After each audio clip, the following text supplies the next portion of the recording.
Hello বন্ধুরা, সব কেমন আছো? তাই চলে এসেছি আজকে নতুন একটা ভিডিও নিয়ে। আজকের ভিডিও হচ্ছে গ্রামের ভিডিও। গ্রামের ভিডিও বলতে আজকে আমি পায়ে হেঁটে হেঁটে বেশ কয়েকটা গ্রাম পার করে যাব এবং গ্রামের দৃশ্য তোমাদের সামনে তুলে ধরব। তো গ্রামের দৃশ্য বলতে গেলেই আমার আগের ভিডিওর কথা মনে পড়ছে। কারণ হচ্ছে যারা আগের ভিডিওটা এখনও দেখোনি তাদেরকে আমি একবার বলবো যে আমার ভিডিওটা দেখে আসো। কারণটা হচ্ছে আগের ভিডিওতে ছিল পশ্চিমবঙ্গের সবচেয়ে বড় বিল, মথুরা বিল, যেটা আমার বাড়ির পাশেই। সেই বিল সম্বন্ধে ভিডিওটা করা হয়েছে। তো একবার বলবো ওই ভিডিওটা দেখে আসো, তাহলে ভিডিওটা সম্বন্ধে এই মানে আজকের ভিডিওটা সম্বন্ধে তোমাদের বুঝতে আরও সুবিধা হবে। তো এই ভিডিওটা করার কারণটা হচ্ছে আমার একটু ঘুরতে বেশ ভালোই লাগে। কারণ আর সেটা হচ্ছে কি পায়ে হেঁটে কারণ বাইকে বা কোনো গাড়িতে সেই ফিলিংসটা আসে না। পায়ে হেঁটে যেতে যেতে অনেক কিছুর অনুভব করা যায়। গ্রামের জল, বাতাস, মানুষজন, গাছপালা, চাষের জমি, সমস্ত কিছু। তো আজকে আমি যে আমার মথুরা বিলের ওপাশে ঠিক উত্তর দিকে যে সাঁতরাপাড়া আছে, সাঁতরাপাড়া হয়ে কানপুর, গয়েশপুর, তারপরে হচ্ছে কৃষ্ণপুর, লাস্ট মদনপুর পৌঁছানোর ইচ্ছা আছে আজকে। তা বন্ধুরা, এখন আমরা সাঁতরাপাড়ার মধ্যে দিয়ে যাচ্ছি। তা গ্রামের পরিবেশ দেখতেই পাচ্ছ, চারিদিকে সবুজে ঘেরা। এই দেখো একটা জায়গাতে কিছু লোক আম বাগানে আম চাষ করে। তার আগে এখনও আমের ফুল এসছে, তা যাতে পোকামাকড় না লাগে সেই জন্য বীজ ছড়াচ্ছে যাতে ভালো আমের ফলন হয়। তারপরে যখন এগিয়ে গেলাম, ওই দূরে দেখো এক দাদা, সে কিছু জড়িবুটি বিক্রি করছে সে তার গাড়িতে ঘুরে ঘুরে। তা এগুলো কিন্তু কী বলবো, এই দেখো আর একটা বলতেই একজন দাদা ট্রাক্টর নিয়ে যাচ্ছে তার জমিতে চাষ করতে। তা এইগুলো কিন্তু আমরা ট্রাক্টর বা এই জড়িবুটি বিক্রি করার লোক কিন্তু সবসময় আমরা দেখতে পাই। কিন্তু এই যে গ্রামের পরিবেশ, যে শান্ত পরিবেশ, কোনো মানুষের কোলাহল নেই, গাড়ির বাসি নেই, চেঁচামেচি নেই, হই হুল্লোড় নেই, তার মধ্যে দিয়ে ফাঁকা রাস্তায় হেঁটে যাচ্ছি, হঠাৎ একটা ট্রাক্টর চলে এলো, হঠাৎ একজন জড়িবুটি চলে এলো। এই যে ব্যাপারটা না, খুবই একটা মানে অন্যরকম ফিলিংস আসে। তা সবচেয়ে ভালো লাগবে এখানকার রাস্তাটা কিন্তু খুবই ভালো। গ্রাম চারি সাইডে দেখো ঘরবাড়ি সেভাবে নেই, মানে কিন্তু রাস্তাটা দুর্দান্ত রাস্তা। আর রাস্তা ভালো হলে সে হেঁটে যাও বা গাড়িতে যাও, যেভাবেই যাও, দুটোই খুব দারুণ ব্যাপার। আর চলার পথে এই ডান দিকে একটা জায়গায় দেখলাম লাল শাক আমরা ছোটোতেই খেয়েছি। আর লাল শাকটা কিন্তু আমার খুব প্রিয়। লাল শাক চাষ হয়েছে, আর ওপাশে সবুজ কিছু একটা শাক চাষ হয়েছে, ওটা আমি ঠিক চিনতে পারলাম না কী শাক।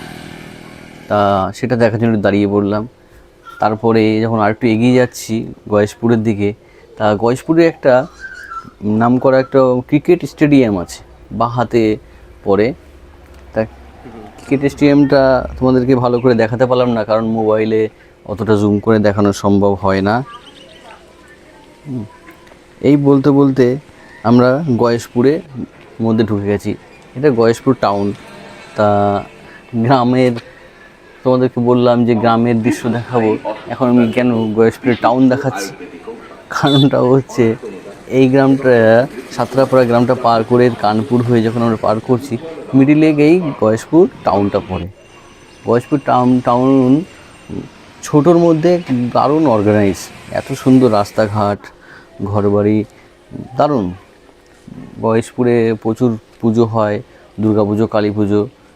ছোটোবেলা কয়েকবার গেছি, ভালো লাগে প্রায়। এই দেখো রাস্তাঘাট, দেখো এত সুন্দর রাস্তা, কিন্তু কোনো ভিড়ভাট্টা নেই, লোকজনের কোলাহল নেই, রাস্তাঘাট নিস্তব্ধ।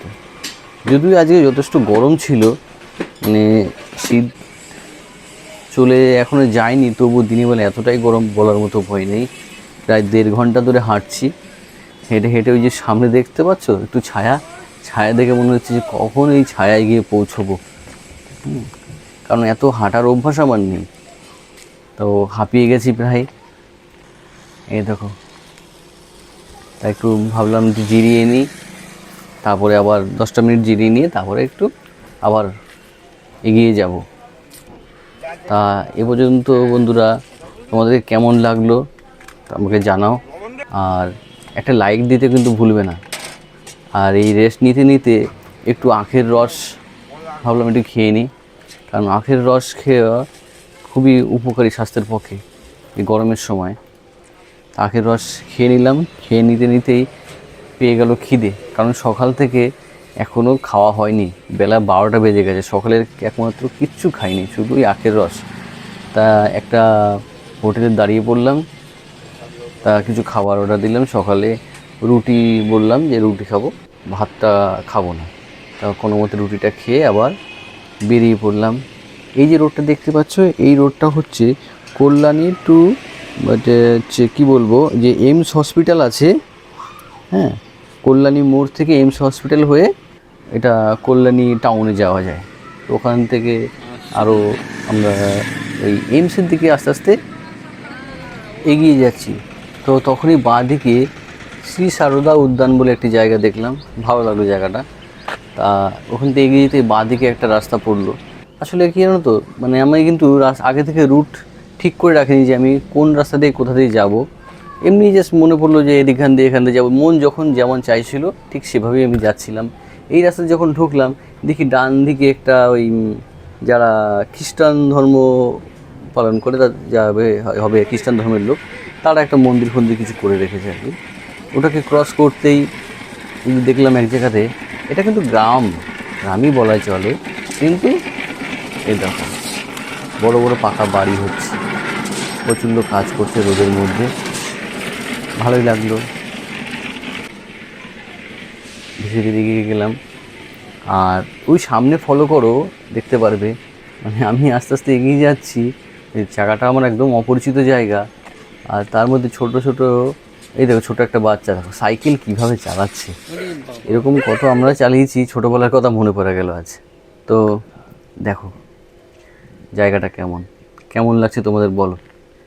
এইখান থেকেই তো শুরু হলো আমার প্রধান যাত্রা আজকের। তো বন্ধুরা আজকের ভিডিওটা আর বেশি বড় করব না, তো তোমাদেরকে বলবো দ্বিতীয় পার্টটা খুব তাড়াতাড়ি আসছেই, আর আসল রহস্য বা রোমাঞ্চকর জিনিস লুকিয়ে আছে দ্বিতীয় পার্টে। তোমরা কিন্তু দ্বিতীয় ভিডিওটা একদম মিস করবে না, আর 2-1 দিনের মধ্যেই ভিডিওটা আসছে। তো এই পর্যন্ত দেখার জন্য তোমাদেরকে অশেষ ধন্যবাদ। Tata, bye bye.